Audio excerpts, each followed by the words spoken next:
तो हम लोगों ने पिछली बार दो पढ़े थे पैराग्राफ। Yes sir. आज उसके आगे हम लोग प्रारंभ करेंगे, ठीक है। देखो बेटा, यस। आपको एक एक चीज मैं अभी बता देता हूँ। तब कोई भी पढ़ाई जो होती है ना, वो यस। तब तक मुश्किल होती है जब तक आप उससे दोस्ती ना बना लो। यस। अगस्त एक, अभी जैसे अभी तक आपका क्या आज क्लास होती का छुट्टी, परसों की छुट्टी ऐसे कर रहा हूँ ना मैं। अगस्त से रोज क्लास होगी अब, यस सर। ठीक है। और 1 घंटे की क्लास होगी। ओके। और हो सकता है कि रोज हम लोग दो अलग अलग विषयों पर बात करें, ओके सर। ठीक है। थोड़ी शुरू ओके में सर। दिक्कत आई क्योंकि आप गुजराती माध्यम में थोड़ी दिक्कत आएगी, लेकिन ओके सर। उसके उपरांत भी आपका हिंदी एक रहेगा और दूसरा सब्जेक्ट रहेगा। तो अपनी हिंदी की पुस्तक खोलो, मैं यहाँ से आपके लिए किताब खोल रहा हूँ।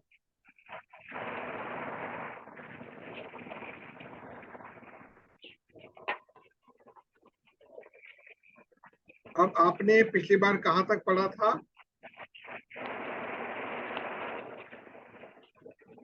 याद है आपको? Yes sir. कहाँ तक पढ़ा था? सर लड़ लड़कियों को ये भर लीजिए तो। हाँ, लड़कों को लड़कों को बूढ़े, दे, ठीक है ना। देखा देखा था। देखा, देता था, ठीक है। अब आपको पढ़ना है यहाँ से संपूर्ण परिवार। मैं पढ़ता हूँ, सुनना। यस। संपूर्ण परिवार में यदि काकी से किसी का अनुराग था तो वह बुद्धिराम की छोटी लड़की थी, लाडली, ठीक है। लाडली यस अपने सर। दोनों भाइयों से के डर से अपने हिस्से की मिठाई या चबेना बूढ़ी काकी के पास बैठकर खाया करती थी। यही इसका उसका रक्षागार था।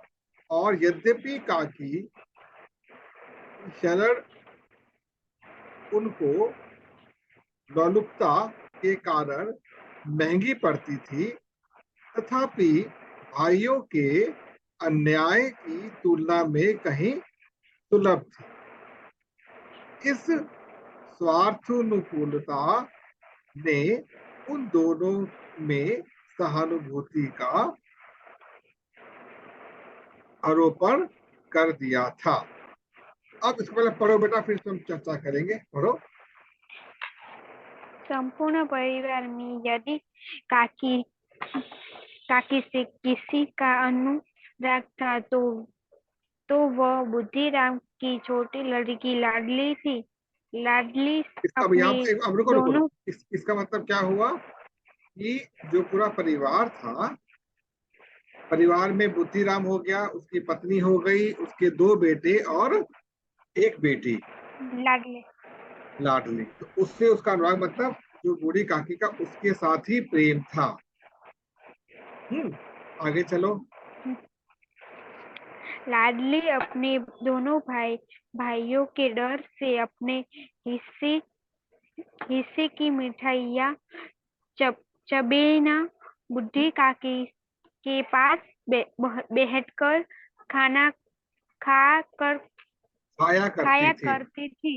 अब समझो, लाडली जो थी ना, वो अपने भाइयों से छोटी थी, डरती थी, पर अपने हिस्से की मिठाई जो उसको अपने हिस्से मिठाई मिलती थी, या चपेना, चपेना कहते हैं जब हम लोग वो नमकीन खाते हैं ना, नमकीन चीज होती है, यस। ऐसे चपेना कहते हैं। वो अपने हिस्से की मिठाई या चबेना जो होता था वो बूढ़ी काकी के पास बैठकर खाया करती थी। उसको क्या होता था, इस बार थोड़ी काकी भी खा लेगी, थोड़ा मैं भी खा लूंगी। हाँ, आगे चलो। यदि यही उनका रक्ष यही यही हाँ, उनका उसका उनका रक्षागार उनका था नहीं, और उसका उसका उसका उसका रक्षागार था। और हाँ, यद्यपि काकी की शरण उनकी लो, लोलुपता के कारण महंगी पड़ती थी। तथापि भाइयों के अन्याय की तुलना में कहीं सुगम सुलभ थी। अब सु, समझो इसको। सुलभ हाँ, सुलभ सुलभ भी थी। सुलभ थी। अब समझो बेटा क्या कहना चाहता है। जो उसके दोनों भाई थे ना, वो काकी से भी खिलवाड़ करते थे, तंग करते थे उसको, और बहन को भी तंग करते थे दोनों भाई। तो वो उनसे भी डरती थी। अब जब वो काकी के पास आती थी तो उसको यहाँ पर थोड़ी सी सुरक्षा मिलती थी भाइयों से। ठीक है। अब वो क्या कह रहा है, काकी की शरण उनकी लौलुकता के कारण महंगी पड़ती। लौलुकता का मतलब क्या हुआ कि जब उसके पास आती थी तो उसको थोड़ा यहाँ पर ये महंगा पड़ता था, कि दर्द उसको अधिक लगता था। लेकिन जो भाइयों का अन्याय जो था उसकी तुलना में ये सुलभ थी। मतलब भाई उसको तंग करते थे, उसके मुकाबले काकी के पास आना उसको आसान लगता था। तो मान लो कि आपके घर में दो लोग, मान लो पापा मम्मी, मान लो थोड़ी देर के मानते हैं। पापा से आपको डर लगता है और मम्मी से आपको कम डर लगता है। मतलब पापा और मम्मी की डरने वाली बात नहीं, मतलब कि मान लो कि कोई आपके घर में और भी आता है व्यक्ति, तो वो आपको प्रेम कर रहा है, लेकिन पापा पसंद नहीं करते, मम्मी पसंद नहीं करती वहां जाना, लेकिन आप उनको पसंद कर रहे हो, मान के चलो, कुछ भी हो सकता है। तो जो भाई थे एक प्रकार से क्या करते थे, ये अपनी काकी को भी तंग करते थे और बहन को भी तंग करते थे। अब उसको पता कि मुझे डांट तो वैसे ही पड़नी, वैसे ही पड़नी है, लेकिन भाइयों के कारण जो उसको डांट मार पड़ती थी भाइयों से, वो काके के मुकाबले कम पड़ती थी। तो सोचिए इस समय काके के पास जाकर ही बैठती हूँ, भाई सोचा काके के पास जाके बैठती हूँ, ये मतलब हुआ। आगे चलो। रात इस का समय था। इस स्वार्थो इस सुनो, स्वार्थों ने स्वार्थ अनुकूलता, क्या बोलोगे, स्वार्थ स्वार्थ अनुकूलता। अनुकूल हाँ। स्वार्थ अनुकूलता के हाँ उन ने दोनों में स्वा, सहानुभूति का आरोपण कर दिया था। हाँ, इस स्वार्थ अनुकूलता ने उन दोनों में सहानुभूति का आरोपण कर दिया था। अब होता क्या है, वो काकी के पास क्यों जाया करती थी, इसके पीछे कारण समझो क्या है। कि बच्ची को भी भाइयों से डर लगता था और काकी को भी भाइयों से पसंद नहीं था। तो अब ये दोनों के दोनों क्या थे कि इन दोनों को आपस में बैठना अच्छा क्यों लगता था, कि ये कम से कम कुछ देर के लिए शांति से बैठ जाते थे। ये इससे जब शांति से बैठना होता है तो क्या कहते हैं, स्वार्थ अनुकूलता। मतलब दोनों का स्वार्थ जो है यहाँ पे अनुकूल है, काकी का भी बच्ची का भी। दो इकट्ठे आके बैठ गए, इससे दोनों के बीच में क्या आ गई, सहानुभूति आ गई। इससे क्या समझे आप, कि जो काकी थी उनका जो प्रेम था वो बुद्धि राम की छोटी बेटी लाडली के साथ। लाडली जो थी वो अपने के हिस्से की जो मिठाई थी या फिर चबेना जो था, वो बूढ़ी काकी के पास बैठकर खाया करती थी। अब जो बूढ़ी काकी थी उसको भी बच्चे पसंद नहीं करते, छोटे भाई इसको भी पसंद नहीं करते, इसको मारते भी थे। तो जब बूढ़ी काकी के पास आके बैठती थी तो कम से उसको थोड़ा सा राहत मिलती थी, अब ठीक है यहाँ पर शांति है, तंग मुझे उतना नहीं करेंगे। कि माता पिता भी चिढ़ते थे बूढ़ी काकी से, तो उसके मुकाबले यहाँ पे कम था। अब यही दोनों का स्वार्थ था जिनको आपस में क्या मिला दिया, सहानुभूति ला कर दे दी। अब अगला पैरा पढ़ता हूं मैं।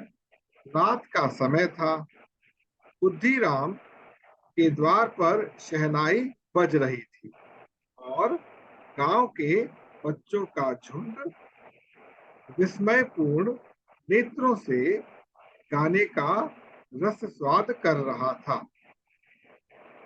अब इसको पढ़ो बेटा।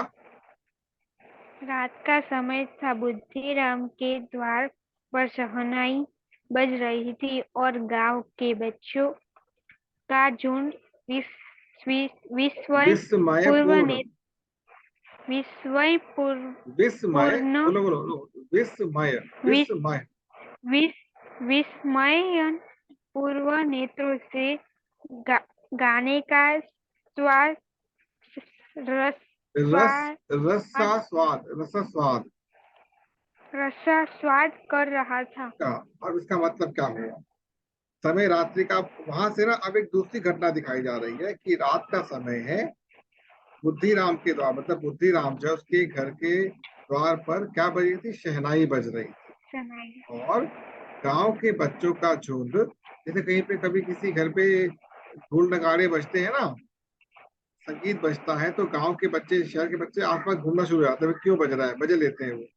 तो विस्मयपूर्ण नेत्र, मतलब कि बड़े ही आनंददायक नेत्रों से उस गाने का स्वाद ले रहे थे जो बुद्धिराम के घर पे बज रहा। आज बुद्धिराम के बड़े लड़के सुखराम का तिलक आया है। अब बुद्धिराम के दो बेटे, एक बड़ा एक छोटा। तो बड़े बेटे का तिलक, मतलब शादी का काम हो रहा है, तो तिलक आया हुआ है उसका। यह उसी का उत्सव है। घर के भीतर स्त्रियां गा रही थी और रूपा मेहमानों के लिए भोजन प्रबंध में व्यस्त थी। रूपा कौन थी, बुद्धिराम की पत्नी। पत्नी। हाँ। भट्टियों में, भट्टियों पर कड़ाह चढ़े थे। एक में पूड़ियाँ कचौड़ियाँ निकल रही थी। एक बड़े पतीले में मसालेदार सब्जी पक रही थी। घी और मसालों की सुगंध चारों ओर फैली हुई थी। अब पढ़ो बेटा इसको। आज बुद्धिराम के बड़े लड़के सुखराम का तिलक था। यह उसी का उत्सव है। घर के भीतर स्त्रियां गा रही थी और रूपा मेहमान मेहमानों के लिए भोजन के प्रबंध में व्यस्त थी। भट्टियों पर कढ़ाई कढ़ाई कढ़ाई चढ़ चढ़ चढ़े चढ़े थे, चढ़े थे थे। चढ़- चढ़े थे। एक एक में पूड़ियाँ कचौरियाँ निकल रही थी। एक बड़े पतीले में मसालेदार सब्जी पक रही थी। घी और मसालों की सुगंध चारों ओर फैली हुई थी। हाँ, अब समझो। इससे पहले क्या बताया था कि रात का समय है, बुद्धिराम के घर में शहनाई बज रही है, गांव के बच्चे विस्मयपूर्ण होकर गाने का रसास्वाद कर रहे हैं। मतलब कि क्यों कर रहे हैं, क्यों शहनाई बज रही है रात के समय, तो इसका यहाँ पर उत्तर मिला कि आज बुद्धिराम के बड़े लड़के सुखराम का तिलक आया है। जो घर की इस, जो आपकी आ, आज उसी का उत्सव है। घर के भीतर जो, घर के अंदर क्या है, जो स्त्रियां हैं, जो औरतें हैं, वो, और रूपा, रूपा कौन है, उसकी पत्नी। ठीक है, मतलब घर की स्त्रियां गा रही थी और रूपा मेहमानों के लिए भोजन का प्रबंध कर रही थी। अब भट्टियां होती थी, आजकल आपके घर में गैस होगी ना, तो जब बड़े बड़े कार्यक्रम होते हैं, भट्टियां लगती हैं उसमें। तो भट्टियां पर क्या चढ़े हुए थे, कढ़ाई चढ़े थे, बड़े बड़े कढ़ाई चढ़े हुए थे, जिसमें से पूड़ियां निकल रही थी और कचौड़ियां निकल रही थी। और एक बड़े से पतीले में मसालेदार सब्जी पक रही थी। घी और मसालों की सुगंध चारों ओर फैली हुई। तो घी और मसाले की सुगंध चारों ओर फैली हुई। बुझाए बेटा आपको ये वाला पैरा। आगे चलते हैं। Yes sir. हाँ। बूढ़ी काकी अपनी कोठरी में बैठी हुई। वह सुगंध उन्हें बेचैन कर रही। जब खाना पक रहा है, सुगंध वहां से आ रही है, और बूढ़ी काकी की दो ही चीजें थी, या तो रोती थी या भोजन के लिए तड़पती थी। वो भोजन मिल जाए उसको, सुगंध उसको बेचैन कर रही थी। वे मन ही मन सोच रही थी, इतनी देर हो गई, कोई भोजन लेकर नहीं आया। अब उसको भूख भी लगी हुई थी, कोई भोजन लेकर नहीं आया। मालूम होता है कि सब लोग भोजन कर चुके हैं। उसको ऐसा लगा कि सभी लोगों ने भोजन कर लिया है। यह सोचकर उन्हें रोना आया, परंतु अब शकुन के डर से वे रो ना सके। अब इसको पढ़ो बेटा। बूढ़ी काकी अपनी कोठरी में बैठी हुई थी। यह सुगंध उन्हें बेचैन कर रही थी। वे मन ही मन सोच रही थी कि इतनी देर हो गई, कोई भोजन लेकर न नहीं आया। मालूम होता है सब लोग भोजन कर चुके हैं। यह सोचकर उन, उन्हें रोना आया, परंतु अपशगुन के डर से वे रो न सकी। तो क्या तो समझ आया बेटा आपको यस कि सर। भाई कोठरी बैठी हुई थी सुगंध वहां पर जा रही थी भोजन की। अब वो बेचैन थी सुगंध के कारण, और मनी मन में क्या सोच रही थी कि इतनी देर हो गई कोई भोजन लेकर उनको खाने के लिए लेकर ही नहीं आया। अब उसको क्या लगा कि मालूम होता है कि सब लोग भोजन कर चुके हैं, उसको अपने अंदर आया कि शायद भोजन कर चुके हो। यह सोचकर उन्हें रोना आया, अंदर अंदर रोना छूटा। परंतु अपशकुन डर के मारे, जो एक अपशकुन कहते हैं, एक गंदा कोई एक गंदा संयोग ना हो जाए, इस चलते रो भी ना सकी वो। ठीक है। बूढ़ी काकी की कल्पना में पूरियों की एक तस्वीर नाचने लगी। खूब लाल लाल, फूली फूली, नरम नरम होंगी। कचौड़ियों में अजवाइन और इलायची की महक आ रही होगी। एक पूरी मिलती तो जरा हाथ लेकर देखती, क्यों ना चलकर कढ़ा के सामने ही बैठूं।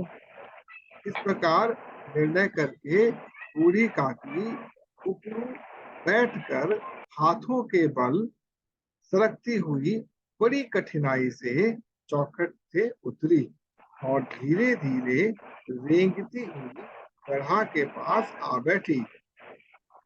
वहां यहाँ आने पर उन्हें इतना ही धैर्य हुआ जितना बूढ़े भूखे कुत्ते को खाने वाले के सम्मुख बैठने में होता है। पढ़ो बेटा इसको। बूढ़ी काकी की कल्पना में पूड़िया की तस्वीर नाचने लगी। खूब लाल लाल, फूली फूली, नरम नरम होगी। कचौरिया में अजवाइन और इलायची की महक आ रही होगी। एक पुड़िया मिलती तो जरा हाथ लेकर देखती, क्यों क्यों न चलकर कढ़ाई के सामने ही बैठूं। इस प्रकार निर्णय करने के बूढ़ी काकी उ- उ- उकड़ू उकड़ू। उकड़ू बैठकर हाथों हाथों के बल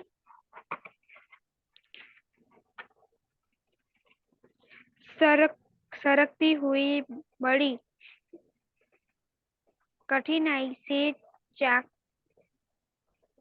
चकटर से उतरी और धीरे धीरे रेंगती हुई कढ़ाई के पास आ बैठी। यहाँ आने पर उन्हें उतना ही धैर्य हुआ जितना भूखे कुत्ते को खाने वाले के सम्मुख बैठने में होता है। अब बेटा समझ आया कुछ आपको इसका मतलब? यस ये सर। जो बूढ़ी काकी में कल्पना में कहती थी गरम गरम लाल लाल नरम नरम पूड़ियाँ थी, कुछ तस्वीर बनाई इसकी। अब जो कचौड़े थे उसमें अजवाइन और इलायची की महक उसको आ रही थी। अब उसने ये सोचा क्यों ना काम करते हो कढ़ा के तवे के बैठ जाते हो, इस प्रकार से उसको पूड़ियों का अनुमान लग जाएगा। अब उसकी कवि ने कैसे कल्पना की है कि वो धीरे धीरे चपाते नहीं थी, सड़क सड़क के किस तरह कढ़ा के पास जाकर आकर चौखट से उतरी और आके बैठ गई। अब यहाँ पर उसका जो धैर्य था लगभग टूटने वाला था। जैसे भूखे कुत्ते जो होता है सामने क्या होता है, खाने वाले के सम्मुख में बिठा दो, भूखे कुत्ते को तड़पना शुरू हो जाते हैं। ठीक है बेटा, तो यहाँ तक समझ आ गया पूरा? आपको अच्छा लगा सुनकर? Yes sir. हाँ, तो ये आपने पहले भी सुना होगा ना, जो आपको वीडियो भेजा उससे। Yes sir. तो ये अब धीरे धीरे आपके दिमाग में बिल्कुल बैठ जाएगा। आगे चलते हैं, एक पैरा और पढ़ लेते हैं। बुद्धिराम की पत्नी रूपा उस समय कार्यभार से परेशान हो रही थी। कभी इस कमरे में जाती, कभी उस कमरे में, कभी कढ़ा के पास आती, कभी भंडार में जाती। बेचारी अकेली दौड़ते दौड़ते व्याकुल हो रही थी, झुंझुलाती थी, उड़ती थी, परंतु क्रोध प्रकट करने का अवसर ना पाती थी।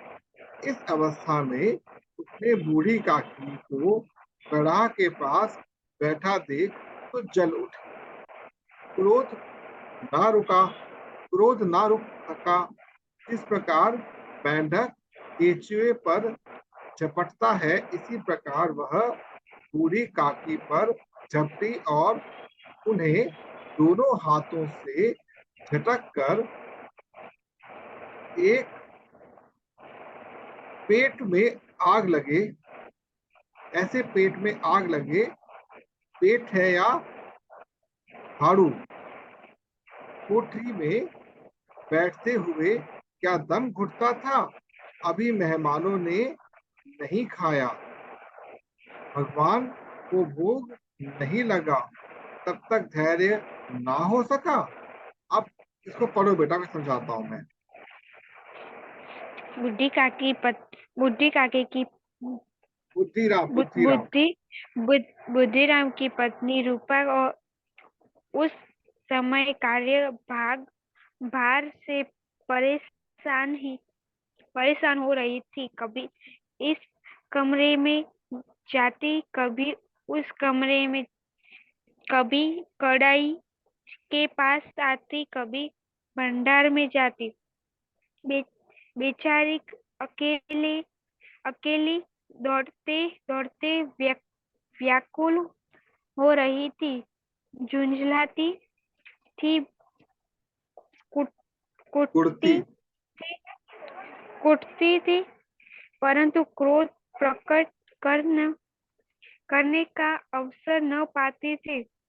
इस अव, अवस्था में उन्हें बूढ़ी काकी को कड़ाई के पास बैठे देखा तो जल उठी। क्रोध न रुक रुक सका।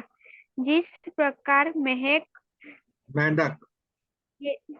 मेंढक केंचुए पर झपटता है, उसी प्रकार वह बूढ़ी काकी पर झपटा और उसे दोनों हाथों से झटक कर बोली, ऐसे पेट में आग लगे, पेट है या भांड, को, को, भाड़ भाड़ कोठरी में भाड़ कोठरी में बैठते हुए क्या दम घुट रहा था, अभी मेहमान ने नहीं खाया, भगवान को भोग नहीं लगाया, तब तक धैर्य न हो सका।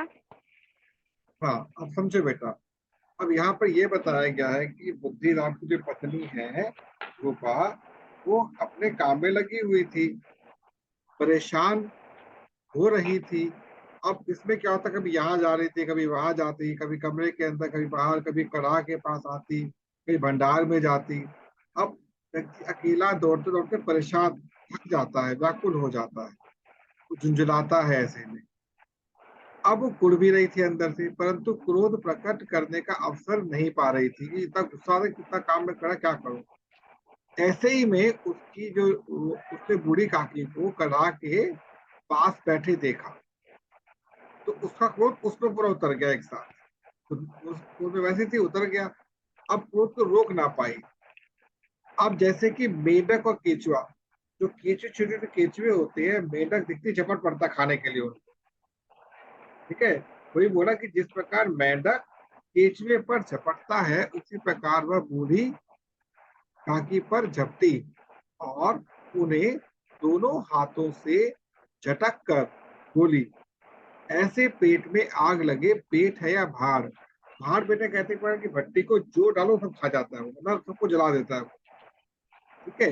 अब वो कह रहा है, कोठरी में बैठते हुए दम घुटता था, अभी मेहमानों ने नहीं खाया, भगवान को भोग नहीं लगा, तब तक धैर्य ना हो सका। तो बेटा अब यहाँ पर थोड़ी देर का एक छोटा सा विराम लेते हैं। अब ये बताओ, जितना आपने पढ़ा है अभी तक, जितना आपने पढ़ा है, उसमें क्या क्या समझ आया आपको?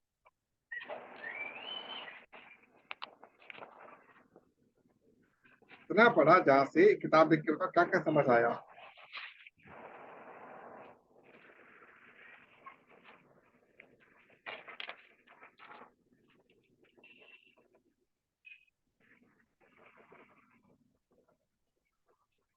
कहाँ से हमने शुरू किया था? जहाँ पे बूढ़ी काकी, संपूर्ण परिवार। जहाँ बूढ़ी काकी में बुद्धराम की छोटी बेटी लाडली से शुरू किया था हम लोगों ने। तो वहां से यस सर। क्या क्या समझ आया हमको? कि एक पूरे परिवार में लाडली ही थी। आप ली बताओ ही पहले, थी। आप बताओ। एक ऐसे बुढ़- एक परिवार में ऐसी ही लाडली थी कि वो बूढ़ी काकी से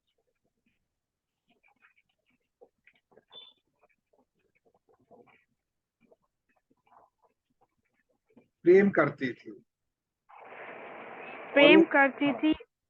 क्यों प्रेम और करती वो, थी? क्योंकि वो उसके उसके भाइयों से डर रही थी। और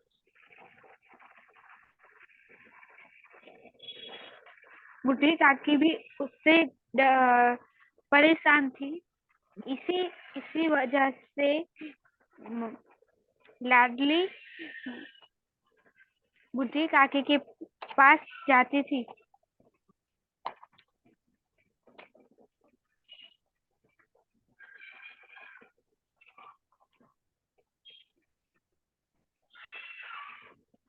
और रात का दिन था। और बुद्धि राम के घर शहनाई और ढोल नगाड़े बज रहे थे। और लड़ लड़के विस्म विस्म पूर्वक देखने गए। बिल्कुल ठीक।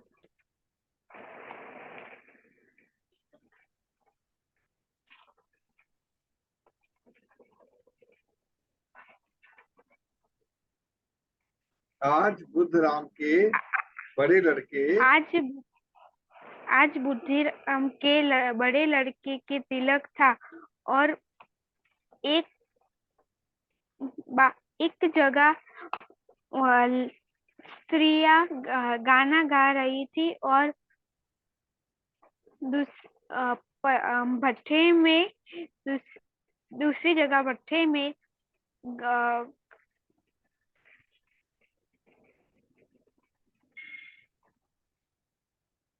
रूपा सब मेहमानों के लिए भोजन का प्रबंध कर रही थी। एक कढ़ाई में घर पूड़िया और कचौरियाँ, और एक बड़े कढ़ाई में मसालेदार सब्जी बन रही थी।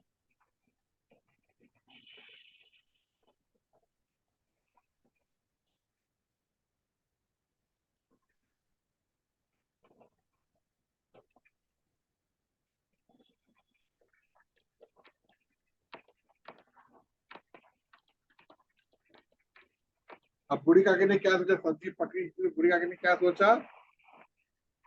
बुढ़ी काकी ने ये सोचा कि बुढ़ी काकी ने ये सोचा कि सबने नहीं, सबसे पहले बूढ़ी काकी के मन में पूरियों को लेकर एक तस्वीर बनी। ठीक है। बुढ़ी काकी गरम, के हाँ, गरम गरम नरम नरम लाल लाल पूड़ियाँ। ठीक है। गरम गरम लाल लाल पूरियाँ। और उन्हें लगा कि सब लोगों ने पूरियाँ भोजन कर लिया होगा। हम्म। और मुझे नहीं बुलाया। इस इस वजह से उन्हें रोना आया। पर वो रो नहीं सकी, क्योंकि वो अपशगुन की डर से वो रो नहीं सकी। इसी हम्म। वजह से इसी वजह से वो रो नहीं सकी और वो उन्होंने सोचा कि मैं ही क्यों ना मैं ही क्यों ना कढ़ाई के पास जाकर बैठूं। वो अपने कोठरी के बाहर निकल के कढ़ाई के पास पहुंची।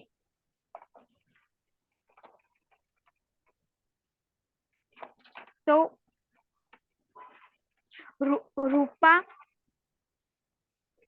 एक एक रूम ए, रूपा अकेले ही सब कर रही थी और परेशान थी। एक रूम से दूसरे रूम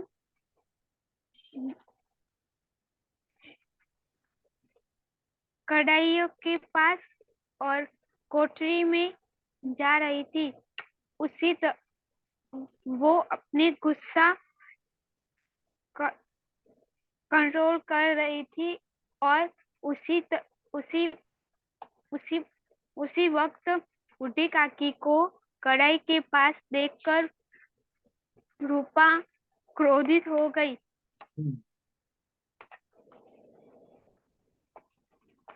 जल उठी और रूपा बूढ़ी काकी पर